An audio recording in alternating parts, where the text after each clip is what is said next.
Hello students, आज हम start करेंगे 5th chapter laws of motion. यहाँ स्टूडेंट्स ये चैप्टर आपका इसमें से 50% सिलेबस आपका 9th क्लास में आप स्टडी कर चुके हैं। कुछ डेफिनेशंस है, कुछ रिलेशंस है, वे सब आपने 9th क्लास में भी स्टडी किए थे। यहाँ पर दोबारा से हम उनको रिपीट करेंगे, आप उनको अच्छे से समझ लेंगे और बाकी जो 50% पोर्शन है कुछ नया आ जाएगा। तो बच्चे इस चैप्टर में सबसे पहले आप एक डेफिनेशन पढ़ते हो, force. What do you mean by force? आपने फोर्स पढ़ा है बच्चे, फोर्स इज ए पुश और पुल which can change the position of a body of rest or uniform motion along a straight line। ऐसा आपने फोर्स की डेफिनेशन में पढ़ा है ना स्टूडेंट। यहाँ भी फोर्स की वही डेफिनेशन रहेगी, यहाँ कोई चेंज नहीं है, डेफिनेशन वही रहेगी। फोर्स इज ए पुश और पुल, ठीक है, वही डेफिनेशन रहेगी, इसमें हम कोई चेंज नहीं कर सकते। और आपने बच्चे एक और पढ़ा है कि what effects is produced by a force। First, force can change the shape of an object। Force क्या कर सकता है? किसी भी बॉडी की शेप, किसी भी ऑब्जेक्ट की शेप चेंज कर सकता है। सपोज मेरे पास ये बॉडी है, मैं फोर्स लगाता हूँ तो देखिए शेप चेंज हो गई। आप कैसे भी कर लीजिए, शेप चेंज हो सकती है। नंबर 2 हम कह सकते हैं force can change the direction of motion of a moving body. किसी भी डायरेक्शन में बॉडी मूव कर रही थी तो आप उसकी डायरेक्शन को चेंज कर सकते हो विद एप्लीकेशन ऑफ फोर्स। फिर आप कह सकते हो force can stop a moving body. Force, कोई बॉडी मूव कर रही है उसको क्या कर सकता है? स्टॉप भी कर सकता है। ठीक है स्टूडेंट, यहाँ फोर्स के बारे में एक सबसे पहले लॉ आता है एरिस्टोटेलियन लॉ।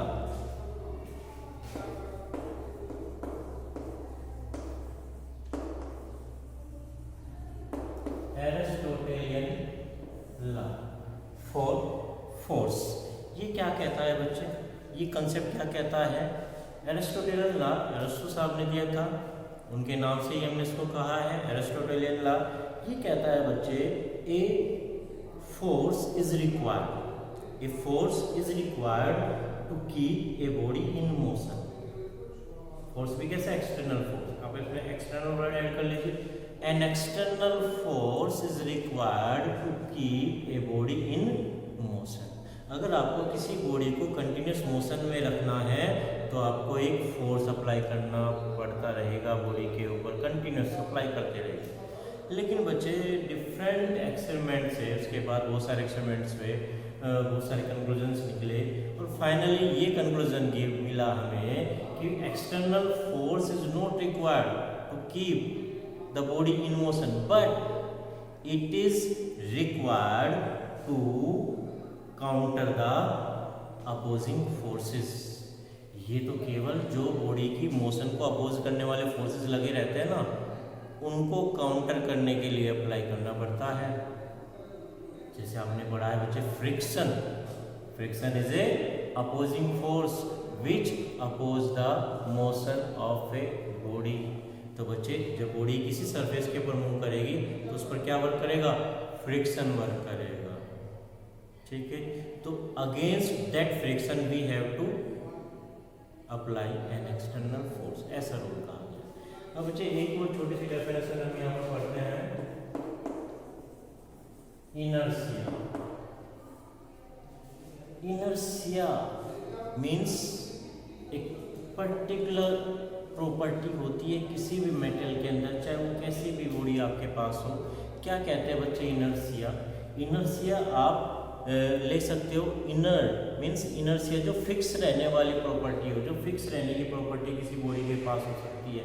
कैसे डिफाइन कर सकते हैं बच्चे? देखिए सपोज मेरे पास ये डस्टर है और मैंने अपने हाथ पर इसको रखा हुआ है, रखिए जब तक इसमें बाहर से कोई एक्सटर्नल फोर्स अप्लाई नहीं होगा तो ये बॉडी अपने आप यहाँ से उठ करके किसी दूसरी पोजीशन पर नहीं जाएगी। सपोज यहाँ से उठ करके नीचे नहीं गिर जाएगी। मीन्स हर एक बॉडी के अंदर एक ऐसी टेंडेंसी होती है कि वो अपनी पोजीशन को चेंज नहीं करना चाहती। Everybody has a property, inherent property, inherent word लगा देता हूँ क्योंकि उसी बॉडी की प्रॉपर्टी है, अंदर से जनरेट हुई है, बाहर से इसका कोई लेना देना नहीं है। तो हम क्या कह सकते हैं, body, a body, everybody has an inherent property by virtue of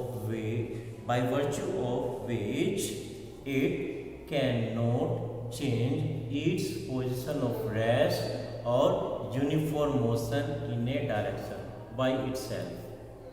अपने आप चेंज नहीं करेगी। हमने क्या कहा बच्चे, दोबारा कह सकता हूँ, the inherent property of a material body.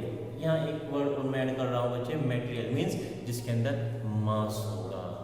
तो मैं क्या कह रहा हूँ बच्चे, the inherent property of a material body by virtue of which it can not change its position of rest and position of uniform motion along a straight line by itself. अपने आप अपनी पोजिशन को change नहीं करेगी। इस property को आपने क्या कहा बच्चे, इनर्शिया।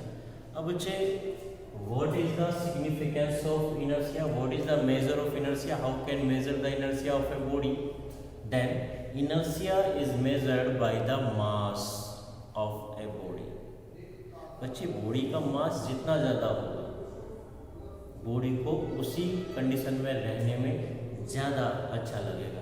सपोज मेरे पास एक है, सपोज ये चौक, छोटी सी चौक है, ठीक है, तो ये बॉडी बहुत ही इजीली अपनी पोजीशन को चेंज कर सकती है। लेकिन सपोज मेरे पास अगर ये डस्टर है, हैवी है, मास उस चौक पीस के रेस्पेक्ट में बहुत ज़्यादा हो गया, तो ये अपनी बॉडी को अब इजीली चेंज नहीं करेगी, है ना। तो बच्चे, जैसे जैसे मास इंक्रीज होता जाएगा बॉडी का, तो ये प्रॉपर्टी ऑफ इनर्शिया भी इंक्रीज होती चली जाएगी। तो हम कह सकते हैं mass is the measure of inertia of a body. अब बच्चे, टाइप्स ऑफ इनर्शिया की मैं बात करता हूँ।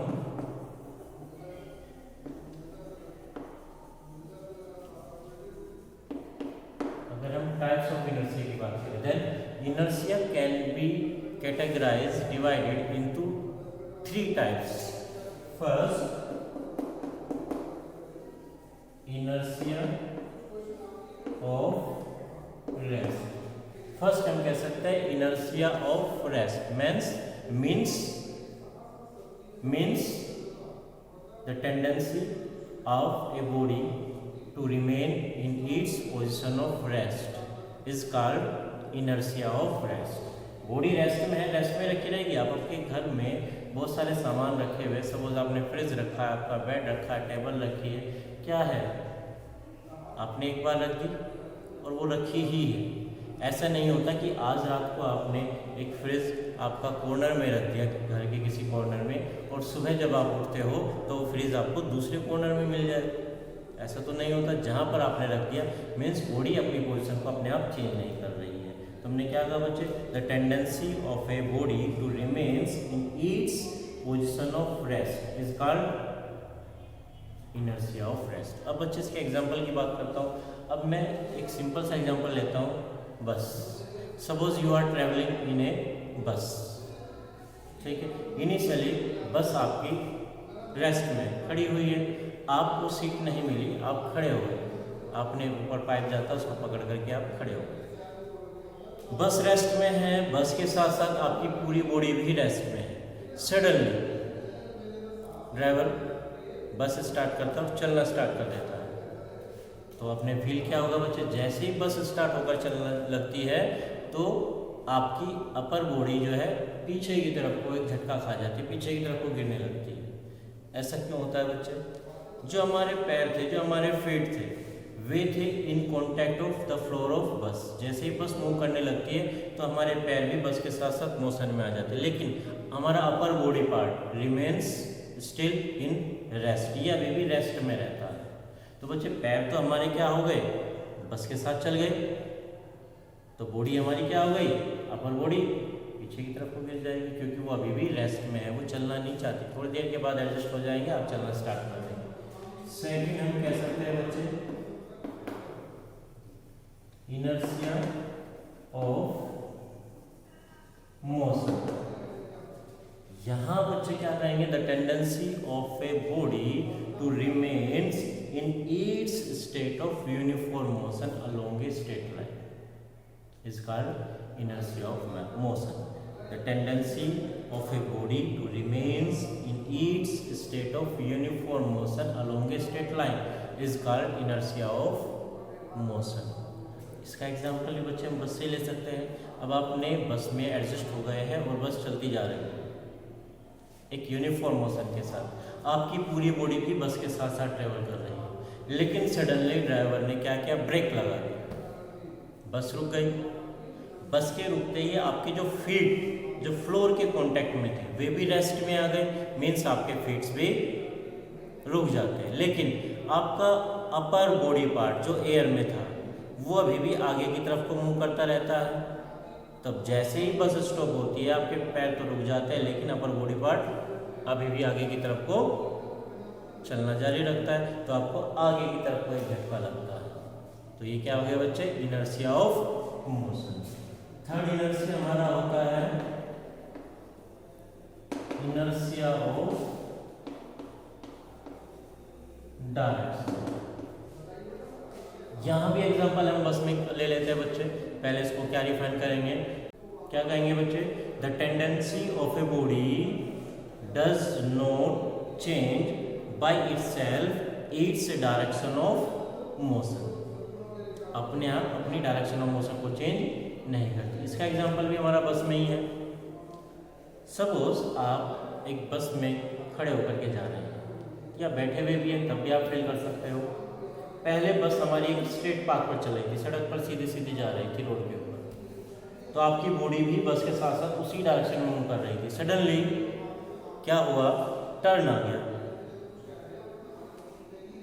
आपकी बॉडी की टेंडेंसी थी बस के साथ साथ स्ट्रेट लाइन में जाने की, लेकिन जैसे ही बच्चे बस टर्न लेती है तो आप क्या होते हैं, आपको क्या फील होता है, अपोजिट टू द टर्न आपको एक झटका लग जाता है, क्योंकि आपकी टेंडेंसी इस डायरेक्शन में जाने की थी, लेकिन बस में इस डायरेक्शन में टर्न आ गया। तो बस के साथ साथ आपका लोअर बॉडी पार्ट जो पैर को कह लीजिए वे कहाँ है, फ्लोर के साथ है, में तो चलने स्टार्ट कर देते हैं उसी डायरेक्शन में, लेकिन आपका अपर बॉडी पार्ट जिस डायरेक्शन में बस इनिशियली जा रही थी उसी डायरेक्शन में कंटिन्यूसली चलती रहेगी, तो आपको एक झटका लगेगा। तो ये तो हो गया बच्चे हमारा इनर्शिया ऑफ डायरेक्शन। तो अभी मैंने बताया कि how we can measure the inertia of a body by measuring its mass. आप कह सकते हो mass of a body is the measure of inertia. यहाँ बच्चे एक और छोटी सी टर्म हम स्टडी कर लेते हैं।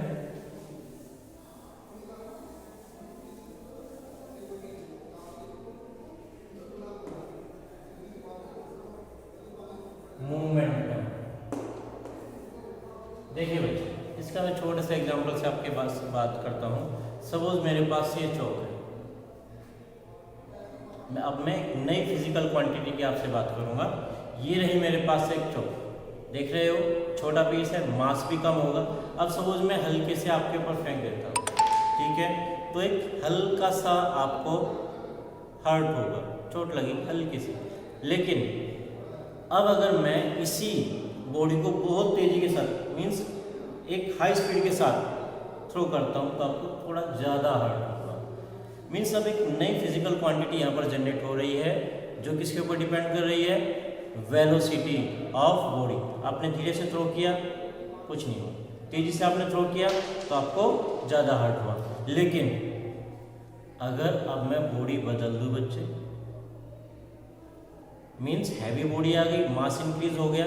अब इस बॉडी को जैसे हमने इनिशियली हल्के वेलोसिटी से थ्रो किया था, उसी वेलोसिटी से इसको थ्रो करते तो पहले से ज़्यादा हर्ट होता है। ठीक है स्टूडेंट, मीन्स ये जो नई फिजिकल क्वांटिटी आई है किसके ऊपर डिपेंड कर रही है, वेलोसिटी एंड मास, दोनों के ऊपर डिपेंड कर रही है। तो momentum is a physical quantity which depends on the mass of body and its velocity.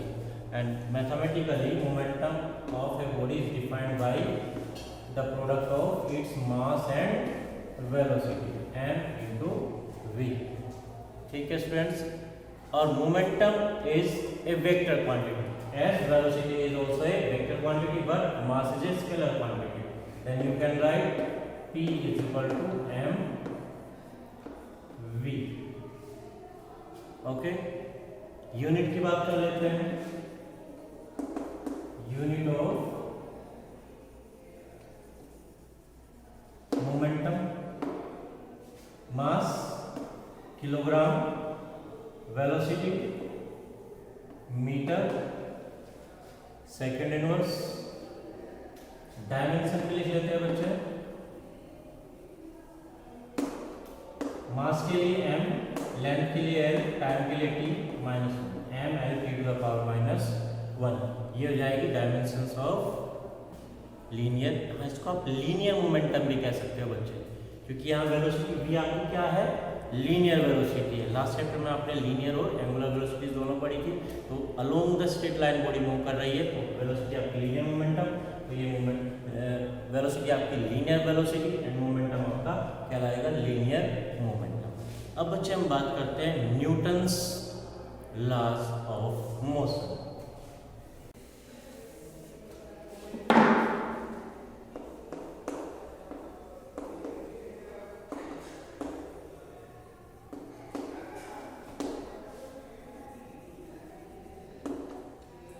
Newton's laws of motion, जैसे बच्चे हमने इक्वेशन पढ़ी थी, equations of motion are 3।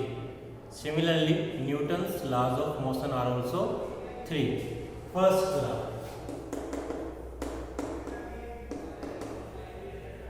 Is also called law of inertia.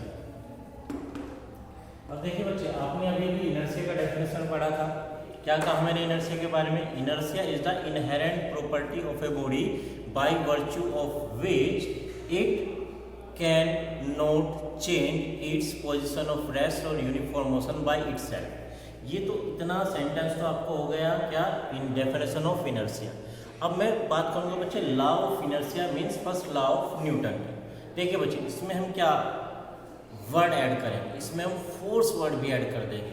अब क्या कहेंगे बच्चे हम, every body continues in its state of rest or uniform motion along a straight line until an external force is not applied on it। जब तक उसके ऊपर external force apply नहीं होगा। अब मैंने ये वर्ड इसमें ऐड कर दिया बच्चे। जब आप केवल इनर्शिया को डिफाइन करेंगे तो फोर्स नहीं लेंगे, क्योंकि हम इनहेरेंट प्रॉपर्टी ऑफ बॉडी की बात कर रहे हैं। जब आप लॉ ऑफ इनर्शिया की बात करेंगे, Newton's first law of motion की बात करेंगे, तब आप फोर्स की बात करेंगे। क्या कहा बच्चे मैंने, everybody continues in its state of rest और uniform motion along a straight line until any external force is not applied on it. ये था बच्चे हमारा फर्स्ट लॉ ऑफ मोशन। अब हम बात करते हैं सेकंड लॉ ऑफ मोशन।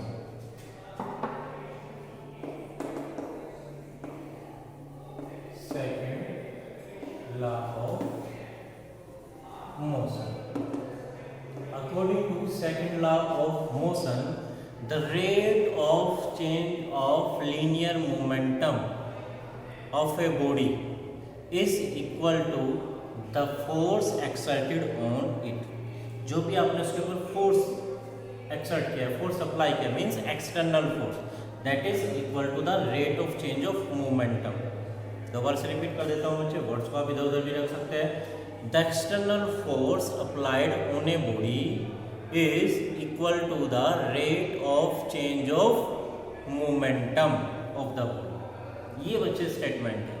अब देखिए, suppose a body of mass m is moving initially with velocity u and after a particular time interval t its velocity become v।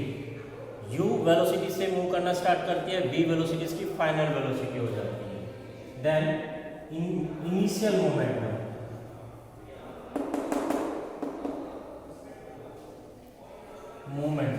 से p1 mass into initial velocity, final momentum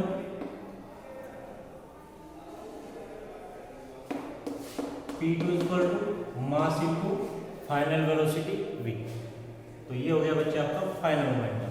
अब हमें क्या निकालना है, rate of change of momentum, that is according to law is equal to external force applied to the body. F external is equal to rate of change of momentum means if delta p is the change in momentum produced in time delta t, then rate of change in momentum क्या बन जाएगा, delta p upon delta t is equal to f external। ये आपका statement है। अब इस statement को यहाँ पर अप्लाई कर देते हैं बच्चे, देखिए क्या होगा, f external delta p means p2 minus p1 upon delta T हमने क्या लगा बच्चे, टाइम इंटरवल t। अब वैल्यू यहाँ पर आप रख दीजिए बच्चे, क्या हो जाएगा, M V minus M U upon T, that means F external is equal to M आपने कॉमन लिया, V minus U upon T. अब बच्चे v minus U upon T means rate of change of velocity, that is called acceleration. तो बच्चे आपके पास, और acceleration को हम लोग से डिनोट करते हैं ए से, तो बच्चे आपके पास एक फॉर्मूला यहाँ पर बन गया F is equal to M A. बच्चे ध्यान रखिए, अगर आपको लिखना है सेकंड लॉ ऑफ मोशन तो यहाँ से काम नहीं चलेगा, F is equal to M A. आपको स्टेटमेंट देना है the external force applied on a body is equal to the rate of change of momentum. ये आपका बनेगा स्टेटमेंट ऑफ सेकंड लॉ। बच्चे थर्ड लॉ को भी डिस्कस कर लेते हैं।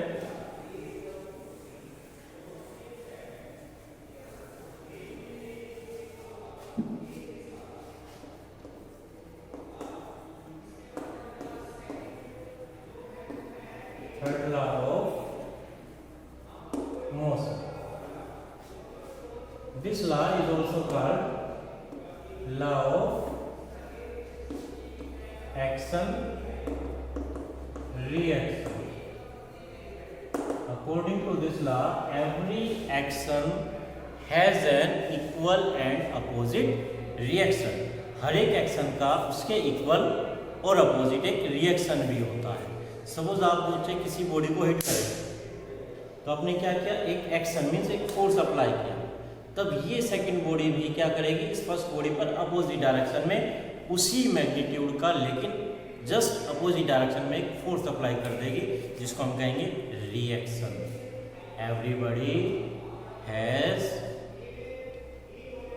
Every reaction has an equal and opposite reaction. देखिए बच्चे, सपोज आपके पास टू बॉडीज है, body A and body B, दोनों मोशन में थी बच्चे, दोनों एक दूसरे को कोलाइड करती है।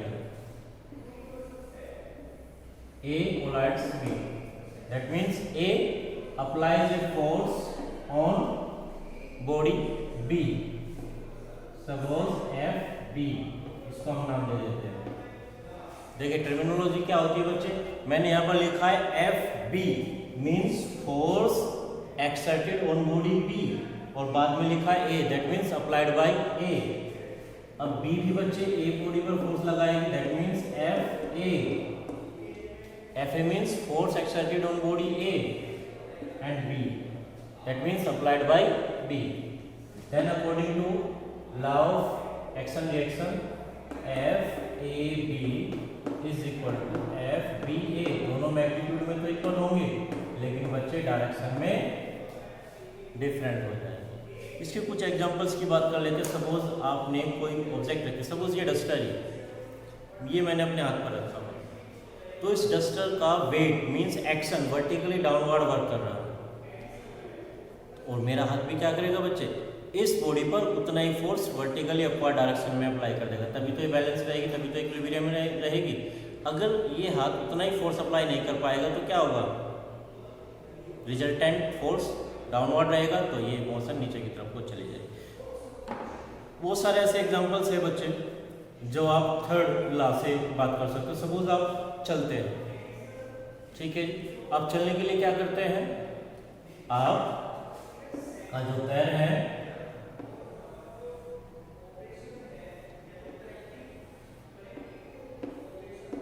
अर्थ को, ग्राउंड को पीछे की तरफ को पुश करते हैं, तो ये ग्राउंड भी आपका आगे की तरफ को एक फोर्स अप्लाई कर देता है, मीन्स एक्शन एंड रिएक्शन। और बच्चे अगर किसी सरफेस पर आपको ये रिएक्शन नहीं मिल पाता, सपोज कोई ये स्लिपरी ऑयली ग्रीसी सरफेस है, आप उस पर चलने की ट्राई करें तो क्या होगा, आप फिसल जाते हैं। क्यों? उस टाइम पर जो फोर्स आपने ग्राउंड सरफेस पर लगाया था उतना ही फोर्स आपको आगे की डायरेक्शन में नहीं मिल पाता, फोर्स बैलेंस नहीं हो पाता, इसलिए आप मोशन में नहीं आ पाते। एक बच्चे आपने रोटेटरी लोन स्प्रिंकलर देखा होगा, पार्क्स में आपने देखा होगा, वहाँ पर एक पाइप के थ्रू एक छोटी सी डिवाइस लगी रहती है, उससे चारों डायरेक्शन में क्या होता है, पानी निकलता रहता है। देखिए उसमें क्या होता है बच्चे, उसकी स्ट्रक्चर केवल ऐसी होती है,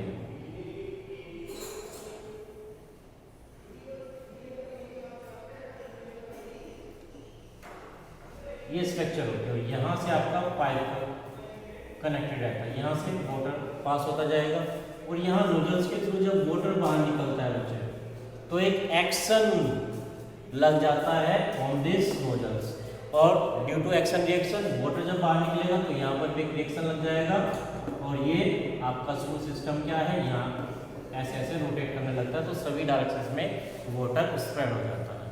तो ये तो हो गए बच्चे हमारे first, second and third law of Newton.